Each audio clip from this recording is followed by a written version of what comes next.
Hello दोस्तों, नमस्कार। उन्नयन ज्ञान जीएस एकेडमी पर आप सभी का स्वागत है। तो निकाल लीजिए कॉपी कलम और हो जाइए तैयार पढ़ने के लिए, है कि नहीं। तो पिछले क्लास में जो है हम लोग पढ़ लिए थे क्या, जंतु जगत के बारे में। जंतु जगत में विभिन्न प्रकार के जो है फाइलम को देखें और जंतु को भी देखें से कौन जंतु जो है किस संघ में आते हैं। और आज हम लोग पढ़ेंगे पोषण। पोषण नया चैप्टर शुरू करेंगे और पोषण के बारे में पढ़ेंगे।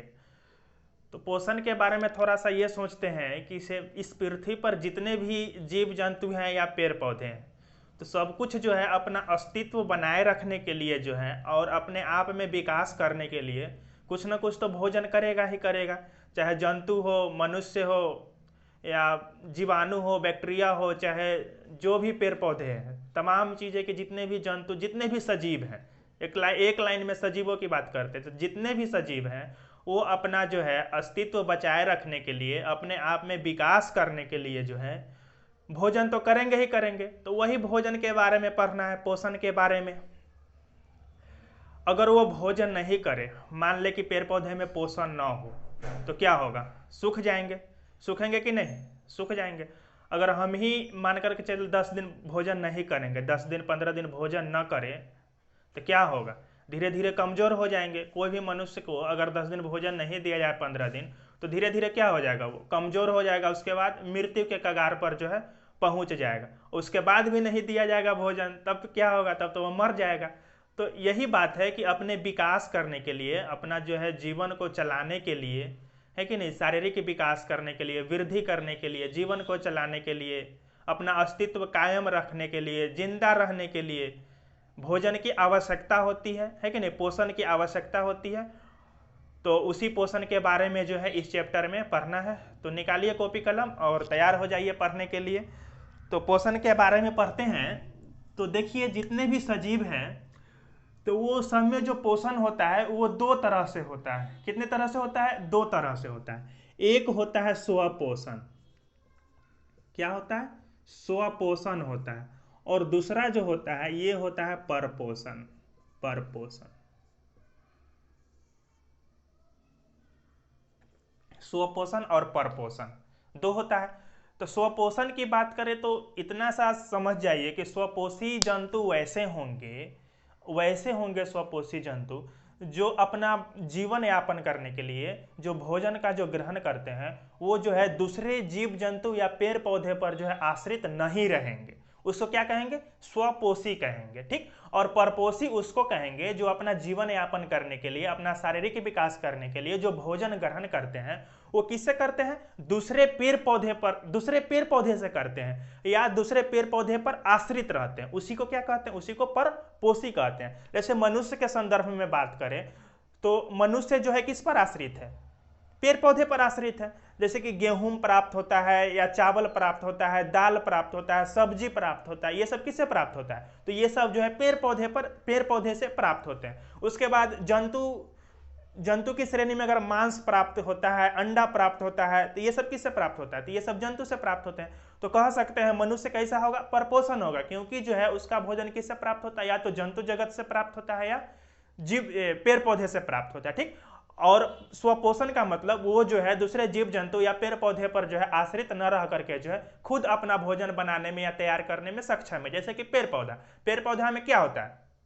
पेड़ पौधा किसी दूसरे पर आश्रित नहीं है। वो क्या किया? वो जो है सूर्य से जो है सूर्य का प्रकाश ग्रहण किया, जमीन से जो है जल ग्रहण किया, खनिज लवण प्राप्त किया, वायुमंडल से जो है ये कार्बन डाइऑक्साइड ग्रहण किया। और पेड़ पौधे में तो क्लोरोफिल होते ही होते हैं, और ये सब की मदद से जो है वो अपना भोजन प्राप्त कर लेते हैं। ठीक। बना लेते हैं, बन जाता है उनका भोजन। तो कह सकते हैं कि पेड़ पौधे जो होंगे वह स्वपोषण, मतलब उनमें स्वपोषण होता है, तो वह स्वपोषी की श्रेणी में आएंगे। और जीव जंतु जो अधिकतर होते हैं, जो दूसरे जीव जंतु या पेड़ पौधे पर जो है निर्भर रहते हैं, वो जो है पर पोषण की श्रेणी में आएंगे। ठीक है। तो स्वपोषण को सबसे पहले देख लेते हैं। स्वपोषण और परपोषण में अंतर तो समझ गए। तो स्वपोषण जो होता है ये जो है 2-3 तरह से होता है। ठीक। कितने तरह से? 2 तरह से होता है। एक होता है प्रकाशीय श्वसन। प्रकाशीय स्वपोषण, श्वसन नहीं, पोषण। स्वपोषण को दो भाग में बांट करके पढ़ते हैं। एक होता है प्रकाशीय स्वपोषण,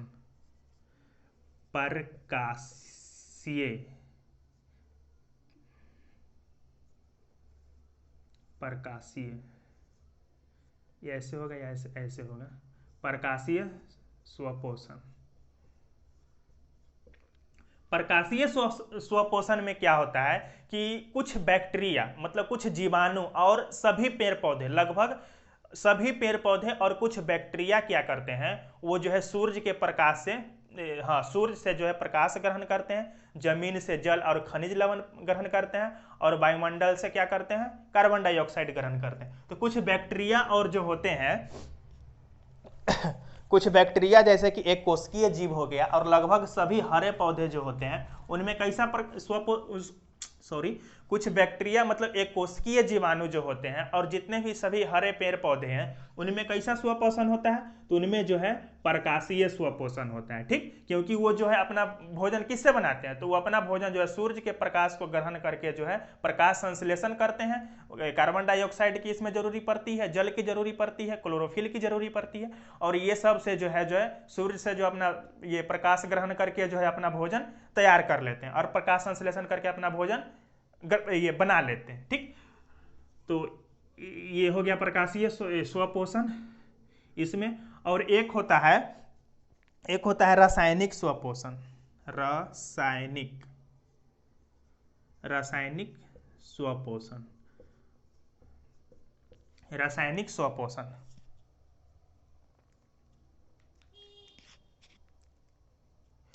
रासायनिक स्वपोषण जो होता है इसमें जो है कुछ ऐसे जीव जंतु हैं जैसे कि फेरोमोनास और सल्फोमोनास। फेरोमोनास और सल्फोमोनास,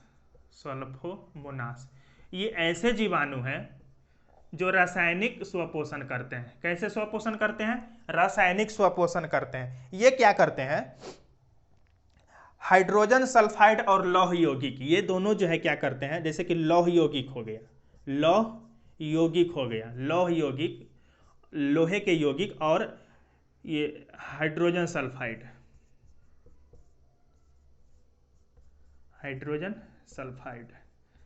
है कि नहीं, हाँ लौह यौगिक और हाइड्रोजन सल्फाइड, इसी को क्या करते हैं, इसी को जो है ऑक्सीकरण करके जो है इसी से जो है अपना ऊर्जा प्राप्त कर लेते हैं। कौन, फेरोमोनास और सल्फोमोनास, है कि नहीं, इसी दोनों को जो है ऑक्सीकरण करके जो है ऊर्जा प्राप्त कर लेते हैं। तो इस दोनों जीव में जो है रासायनिक स्वपोषण होता है, और ऊपर जो है अधिकांश हरे पेड़ पौधे जितने भी है वो सब में जो है प्रकाशीय स्वपोषण होता है। यहां तक समझ गए, यहां तक कोई दिक्कत नहीं है। तो स्वपोषण समझ गए। अब देखते हैं परपोषण।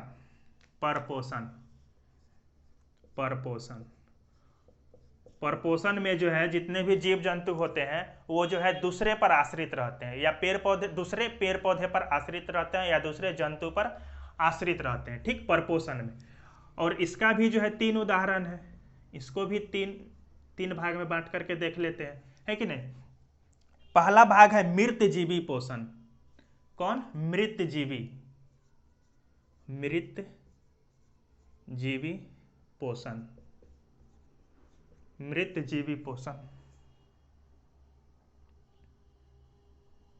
इसमें क्या होता है मृतजीवी पोषण में, कि कुछ ऐसे जीव जंतु होते हैं, मतलब जैसे कि बैक्टीरिया जीवाणु हो गया, और प्रोटोजोआ हो गया, कवक हो गया, तो ये सब क्या करता है, ये सब ये करता है कि जैसे कि मृतजीवी पोषण में कोई जंतु मर गया, ठीक, कोई मरे मतलब मृत जीव जंतु या पेड़ पौधे, है कि नहीं, मृत जीव जंतु या पेड़ पौधे के शरीर से जो है कार्बनिक, जो उसमें जो है कार्बनिक या अकार्बनिक यौगिक रहता है उसको क्या करता है, ये मतलब जटिल यौगिक रहता है, ऐसे समझ लीजिए। जैसे कि कोई जीव जंतु मर गया, मृत जीव है, ठीक, कोई मृत जीव है या पेड़ पौधा है, तो उसके शरीर में क्या है, कार्बनिक यौगिक है, और जो कार्बनिक या अकार्बनिक यौगिक है वो जटिल है, वो क्या है, जटिल रूप में है कि नहीं।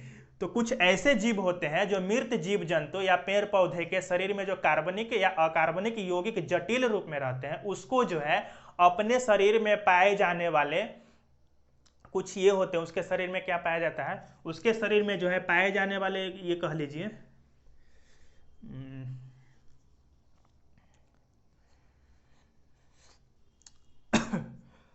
एंजाइम। एंजाइम अपने शरीर में पाए जाने वाले एंजाइम के मदद से वो क्या करते हैं, वो कार्बनिक या अकार्बनिक जो जटिल जो यौगिक रहता है उसको जो है क्या करते हैं, घुलित, मतलब घुलित घुलित घुलित यौगिक बना देते हैं, है कि नहीं, घुलित यौगिक बना देते हैं। घुलित यौगिक, घुलित कार्बनिक यौगिक,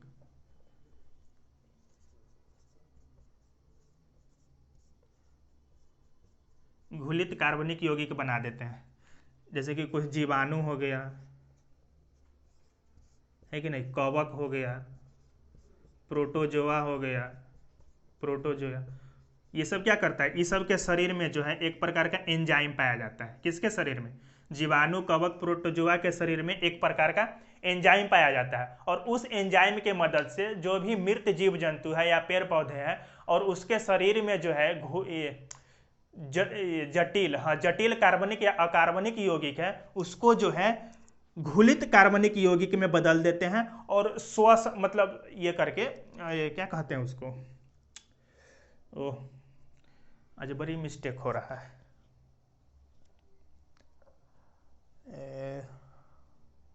अवशोषण, अवशोषण करते हैं, अवशोषण,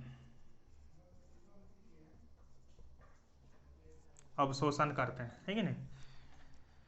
तो इस तरह के जीव जंतु में जो है मृत जीवी पोषण होता है।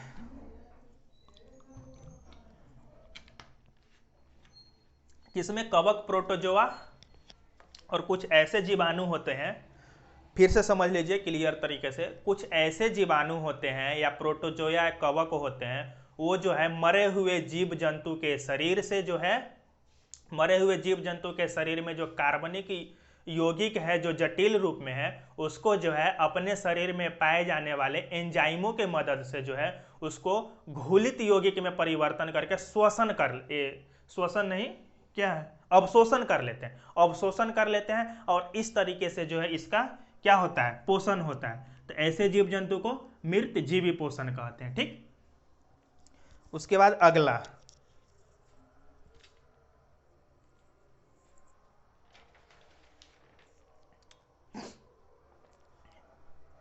अगला है परजीवी, परजीवी पोषण। अगला क्या है, परजीवी,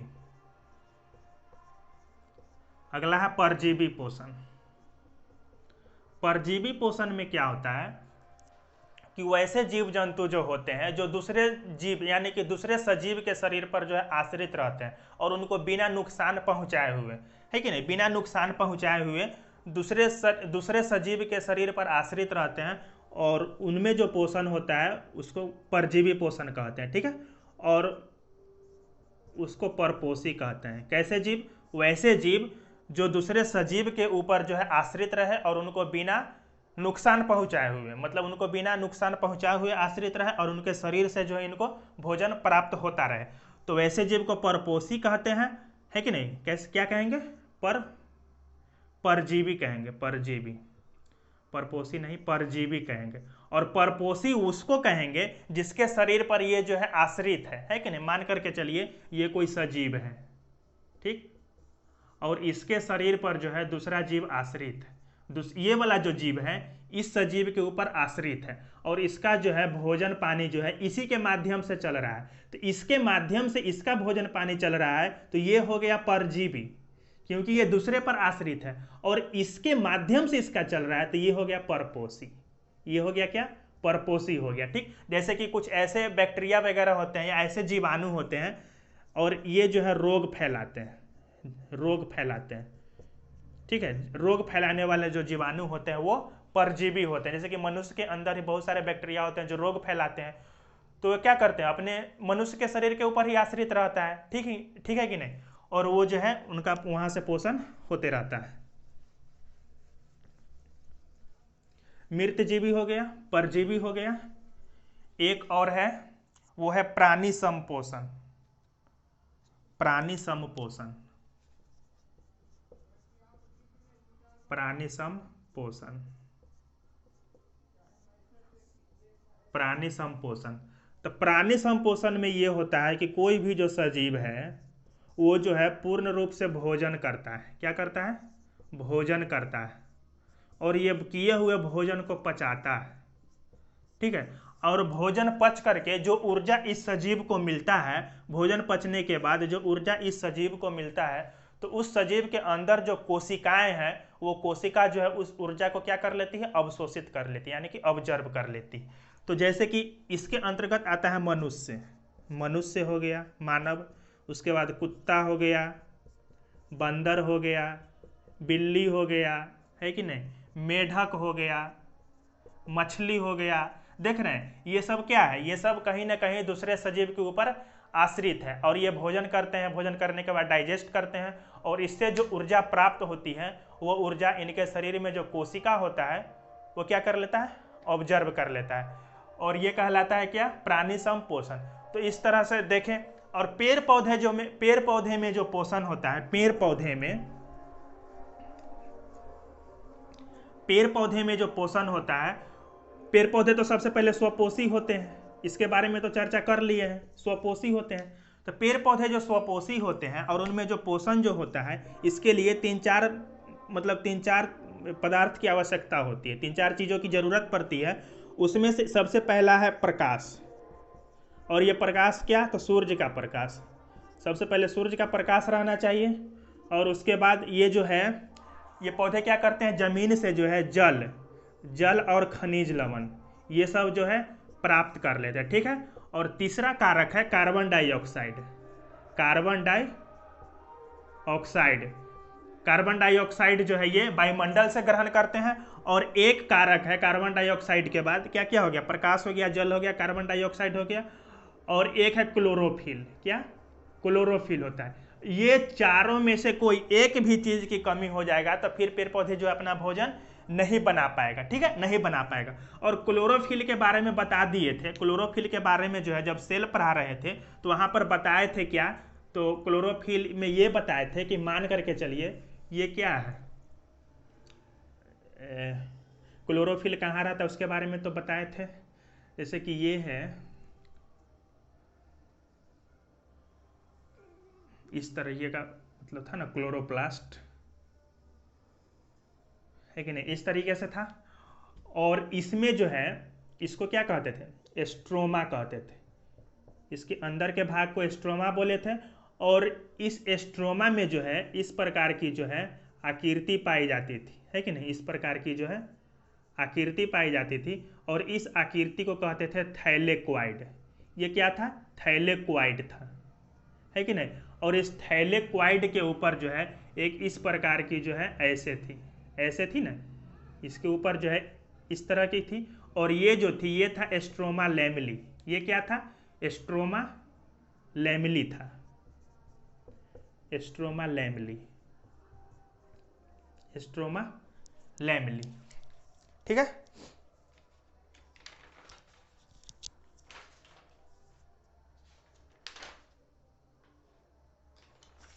तो क्लोरोप्लास्ट में, और ये जो थैलेक्वाइड था, इसी थैलेक्वाइड में जो है क्लोरोफिल भरा पड़ा रहता था। क्लोरोफिल इसी थैलेक्वाइड में, है कि नहीं।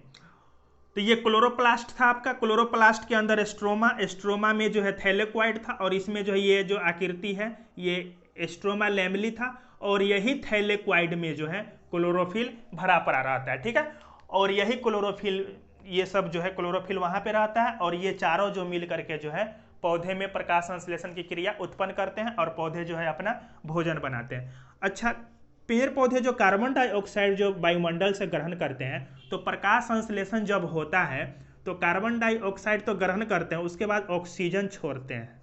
क्या रिलीज करते हैं? ऑक्सीजन। प्रकाश संश्लेषण के बाद जो है ऑक्सीजन और जल, जब प्रकाश संश्लेषण होता है तो ऑक्सीजन और जल दोनों चीज जो है रिलीज होता है, तो ऑक्सीजन रिलीज होता है। तो पेड़ पौधे जो है कार्बन डाइऑक्साइड को ऑक्सीजन गैस में परिवर्तित कर देते हैं, और इसमें ये सक्षम है। ये पता जो है सबसे पहले एक वैज्ञानिक थे, और उनका नाम था जोसेफ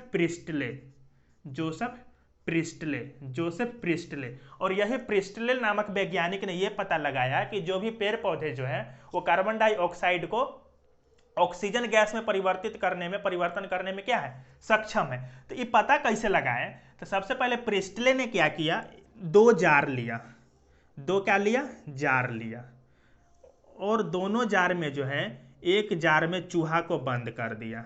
चूहा को क्या कर दिया, बंद कर दिया। जब चूहा को बंद कर दिया तो देखा क्या, 2-3 दिन के बाद क्या, 1 के 2 दिन बाद जो है चूहा मर गया है। क्यों मर गया? क्योंकि उसको ऑक्सीजन नहीं मिल पाया, इसलिए चूहा मर गया। दूसरा जार में क्या किया कि इसमें भी चूहा को बंद किया, और चूहा को बंद करने के साथ एक पौधा को भी बंद किया, एक पौधा को भी बंद किया। और जब 2-3 दिन बाद जब देखा तो चूहा भी जिंदा है और पौधा भी जिंदा है। तो इस बात से क्या निकला कि चूहा जो ऑक्सीजन लेकर के कार्बन डाइऑक्साइड रिलीज कर रहा है वह पौधा ग्रहण कर रहा है, और पौधा जो कार्बन डाइऑक्साइड ग्रहण करके ऑक्सीजन रिलीज कर रहा है उसको कौन ग्रहण कर रहा है, चूहा ग्रहण कर रहा है। और यही प्रयोग से जो है प्रिस्टले साहब ने पता किया कि कार्बन डाइऑक्साइड गैस को जो है पेड़ पौधे क्या बनाने में, ऑक्सीजन गैस बनाने में सक्षम है।